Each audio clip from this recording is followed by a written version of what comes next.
நீங்க எல்லாம் பாஸ் என்கிற பாஸ்கரன் அப்படிங்கிற ஒரு திரைப்படத்தை பார்த்திருப்பீங்க. அதுல வந்து ஆர்யா நான் முன்னேற போறேன் அப்படின்னு சொல்லிட்டு டுட்டோரியல் சென்டர் ஆரம்பிப்பாரு. அதுல வந்து சந்தானம் அவர்கள் வந்து அந்த டுட்டோரியல் சென்டர்ல இருக்கக்கூடிய மாணவர்களுக்கெல்லாம் பாடம் நடத்துறதுக்காக சகீலாவை கூட்டிட்டு வருவாரு.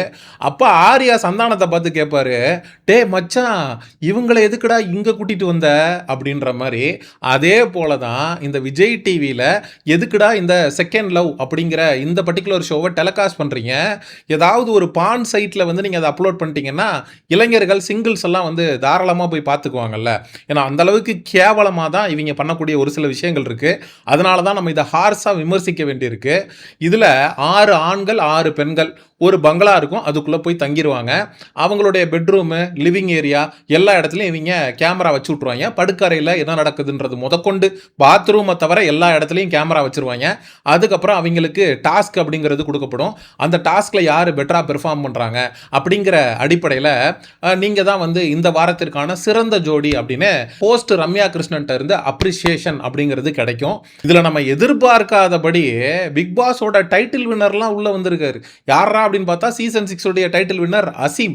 யோக்கியனுக்கு இருட்டில் என்னையா வேலை அப்படிங்கிற மாதிரி, யோ அசீம் நல்லா தானே இருந்தீரு, சீசன் 6 டைட்டில் வின்னராக வந்தீரு, எந்த லவ் கண்டென்ட்டும் பண்ணல, தமிழ் கலாச்சாரம் வரலாறு அப்படின்லாம் பேசினீரு, அதனால தான் மக்கள் உங்களுக்கு ஓட்டு போட்டு பிக் பாஸ் சீசன் 6 டைட்டில் வின்னராக ஆக்குனாங்க.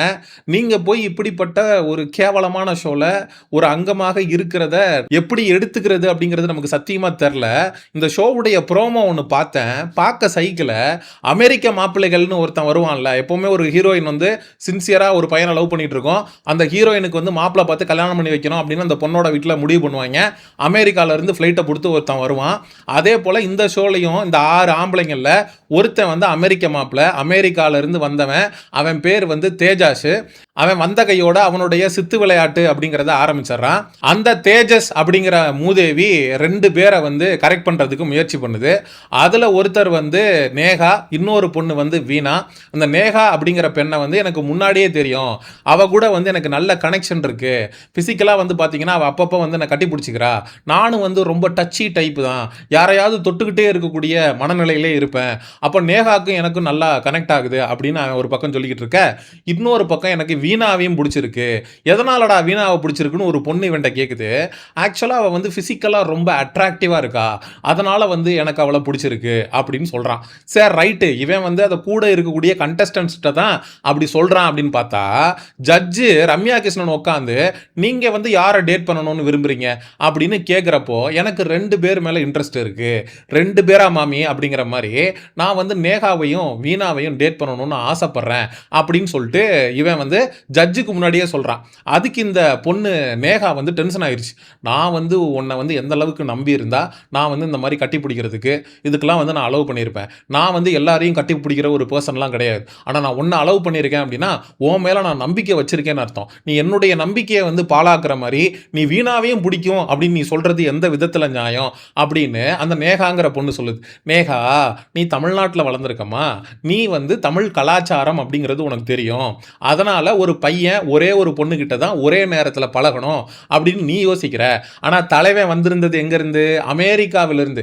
அமெரிக்காவில் இருந்தாலும் நான் ஒரு பச்சை தமிழன் அப்படின்னு இவன் அடையாளப்படுத்திக்கிறான்.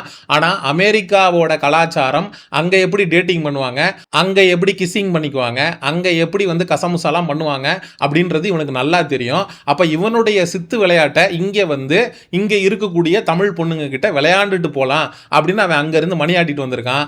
அவனுக்கு வந்து மணியை கொடுத்து வாடா நல்லா வாட்ட சட்டமா இருக்கிற உன்ன மாதிரி ஆளு தான் நாங்கள் தேடிக்கிட்டு இருந்தோம் அப்படின்னு இந்த விஜய் டிவி என்கிற மாமா டிவி காசு கொடுத்து இவனை உள்ள அமுச்சு விட்டுருக்காங்க. அதில் அந்த நேகா அப்படிங்கிற பொண்ணு இவங்கிட்ட படுத்துக்கிட்டு பேசிக்கிட்டு இருக்கு.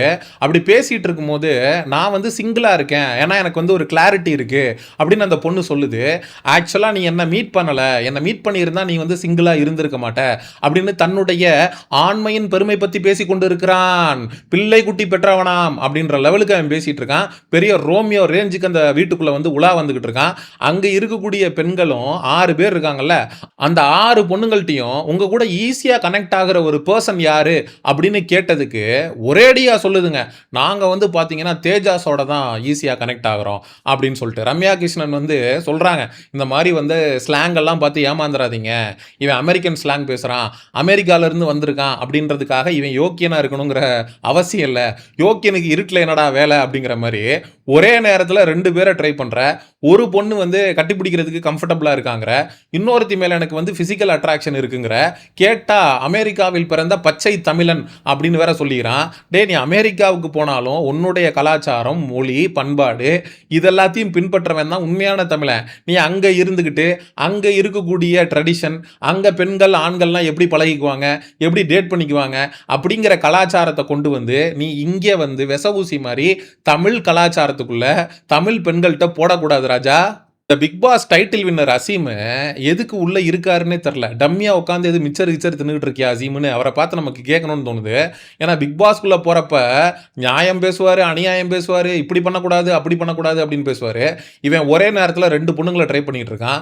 மச்சான், நீ பண்றது தப்பு, இந்த மாதிரிலாம் வந்து பண்ணக்கூடாது, இது வந்து தமிழ் கலாச்சாரம் கிடையாதுன்னு இந்த அசீம் வந்து ஏன் இந்த தேஜாஸுங்கிற அமெரிக்க மாப்பிள்ளைய பார்த்து கேட்கல அப்படிங்கிற கேள்வி நமக்கு இருக்கு. ஏன்னா இது பிக் பாஸ் மாதிரி ஒரு ரியாலிட்டி ஷோவா இருக்கிறதுக்கு வாய்ப்பு இல்லை. இவங்களே ஸ்கிரிப்டை கொடுத்து அமைச்சிருப்பாங்க, இங்க வாப்பா 6 பொண்ணுங்க இருக்கும், 6 பசங்க போறீங்க, யாரை வேணா ட்ரை பண்ணிக்கிங்க, எங்களுக்கு எந்த பிரச்சனையும் இல்லை, ஒருத்தர் ஒரே நேரத்தில் பல பேர் கூட பழகலாம், அதுக்கு நாங்க அலோவ் பண்றோம், எங்களுக்கு எந்த பிரச்சனையும் இல்லை, அதை வச்சுதான் எங்களுக்கு டிஆர்பி அப்படின்னு சொல்லி அமிச்சிட்டாங்க போல இருக்கு. அதனால அவன் யாரு கூட வேணாலும் பேசலாம், யாரை வேணாலும் ட்ரை பண்ணலாம் அப்படின்னு வெறி கொண்டு அலைஞ்சுக்கிட்டு இருக்காங்க. இந்த செகண்ட் லவ் அப்படிங்கிற இந்த ஷோவுடைய ப்ரோமோ ரிலீஸ் ஆனதுல இருந்து தமிழ்நாட்டில் இருக்கக்கூடிய சிங்கிள் பசங்கள்லாம் கிளுகிழுப்புக்கு உள்ளாயிருக்காங்க.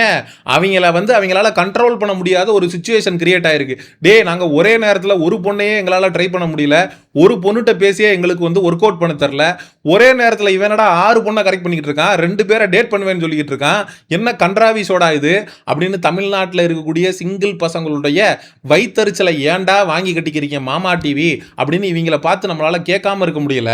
ஒரு சில ஷோலாம் ஆரம்பிச்சதுக்கு அப்புறம் அதை நம்ம விமர்சனம் பண்ணி அதுல இருக்கக்கூடிய நல்லது கெட்டதை எடுத்து சமுதாயத்தில் இருக்கிறவங்கள்ட்ட சொல்லி இது வேண்டாம் அப்படின்னு சொல்லி நம்ம வந்து மக்கள்கிட்ட சொல்லலாம். ஆனா இந்த ஷோ ஆரம்பிக்கிறதுக்கு முன்னாடியே ஏகப்பட்ட கான்ட்ரவர்சி இருக்கும் போல இருக்கு. ஒரே நேரத்தில் ஒருத்தன் 6 பேரெல்லாம் லவ் பண்ணிக்கிட்டு அதை வந்து நார்மலைஸ் பண்ணிட்டு இருக்காங்க. ஏன்னா ஒரே நேரத்தில் ஒருத்திக்கு உண்மையா இருக்கணும் அப்படின்னு இங்க நிறைய பேர் வாழ்ந்துகிட்டு இருக்கான்.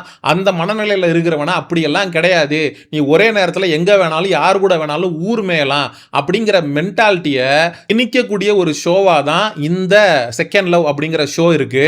பிக் பாஸ் சீசன் 9 தமிழ் நடந்துட்டு இருக்கப்ப தமிழக வாழ்வுரிமை கட்சி வேல்முருகன் அவர்களோட தலைமையில் கிட்டத்தட்ட 2000 பேர் பிக் பாஸ் செட்டுக்கு வெளியில கூடி இந்த ஷோவை வந்து தமிழ்நாட்டில் தடை பண்ணணும், இந்த ஷோ வந்து சமூக சீரழிவுக்கு முக்கிய காரணமா இருக்கு அப்படின்னு சொல்லி போராட்டம் நடத்தினாங்க. அந்த கட்சியை சேர்ந்த நபர்கள்லாம் இப்போ எங்க போனாங்க அப்படின்னு தெரியல. ஏன்னா உண்மையிலேயே சமுதாயத்தை சீரழிக்கிறதுக்காக கிரியேட் பண்ண ஷோ தான் இந்த செகண்ட் லவ் அப்படிங்கிற இந்த ஷோ. இது இளைஞர்களுக்கு மத்தியில் மிக தவறான புரிதல் கண்டிப்பா உண்டு பண்ணும் அப்படிங்கிறதுல மாற்று கருத்தே இல்லை.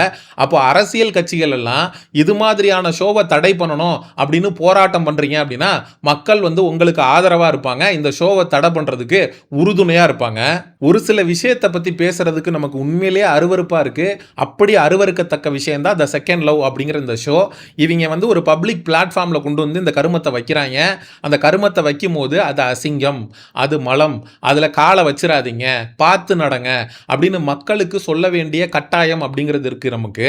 அதனால தான் பிக் பாஸ் மாதிரியான ஷோவை கூட நமக்கு பிடிச்சிருக்கோ பிடிக்கலையோ மக்கள்கிட்ட அதில் இருக்கக்கூடிய நல்லது கெட்டதை எடுத்து சொல்லணும் அப்படின்றதுக்காக என்ன மாதிரி நிறைய பேர் வந்து யூடியூப் சேனல்ல இது மாதிரியான ஷோக்கு எதிரான அவங்களுடைய விமர்சனங்களை தொடர்ந்து வச்சுக்கிட்டே இருக்காங்க.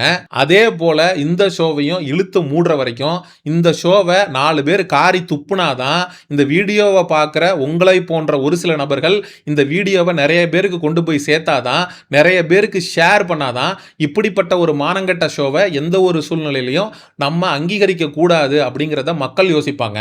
இந்த வீடியோ வாயிலாக மக்களுக்கு நான் சொல்லணும் அப்படின்னு நினைக்கிறது என்னன்னா, திங்கட்கிழமை இந்த ஷோவுடைய கிராண்ட் லான்ச் இருக்கு. தயவு செஞ்சு அப்படி என்னத்தை வித்தியாசமா காட்ட போறாங்க அப்படின்னு பார்க்க ஆரம்பிக்காதீங்க. ஏன்னா அதுக்கப்புறம் அதுவே பழகிடும். அதைத்தான் அவங்களும் விரும்புறாங்க, மக்களை பழக்கப்படுத்தணும் அப்படின்னு எவ்வளவோ முயற்சி செய்யறாங்க. அதனால நைட்டு 10:30 மணிக்கு விஜய் டிவி பக்கம் போயிடாதீங்க. அதுக்கு பதிலாக சன் டிவியில் ஏதாவது சீரியல் பார்த்துட்டு போயிடுங்க. திங்கள் முதல் வெள்ளி வரை நைட்டு 10:30 மணிக்கு இந்த கன்றாவியை ஒளிபரப்பு பண்றாங்க. அதே போல சனிக்கிழமை மற்றும் ஞாயிற்றுக்கிழமை ஸ்பெஷல் டெலிகாஸ்ட்னு சொல்லி சாயங்காலம் 5:30 மணிக்கெல்லாம் இந்த கன்றாவியை விஜய் டிவியில போடுறாங்க. அதனால நீங்க குழந்தைகளோட இருப்பீங்க, பெரியவங்களோட இருப்பீங்க. அதனால தயவு செஞ்சு விஜய் டிவி பக்கம் திங்கள் முதல் வெள்ளி வரை நைட்டு 10:30 மணிக்கு மேல போயிடாதீங்க. அதே போல சனிக்கிழமை மற்றும் ஞாயிற்றுக்கிழமை 5:30 மணிக்கு மேல விஜய் டிவி பக்கம் தலை வச்சு படுத்துறாதீங்க அப்படின்னு சொல்லி இந்த வீடியோவை முடிக்கிறேன். மக்களாகிய நீங்க இந்த செகண்ட் லவ் அப்படிங்கிற இந்த ஷோ அத்துமீறி போய்கிட்டு இருக்கிறத பத்தி என்ன நினைக்கிறீங்க அப்படிங்கிற உங்களுடைய கருத்துக்களை மறக்காம கமெண்ட் செக்ஷன்ல சொல்லுங்க. And exclusive entertainment and Bigg Boss ரிலேட்டடான அப்டேட்ஸுக்கு மிஸ்டர் செய்யோன் சேனலை சப்ஸ்கிரைப் பண்ணுங்க. See you in the next video. Bye bye.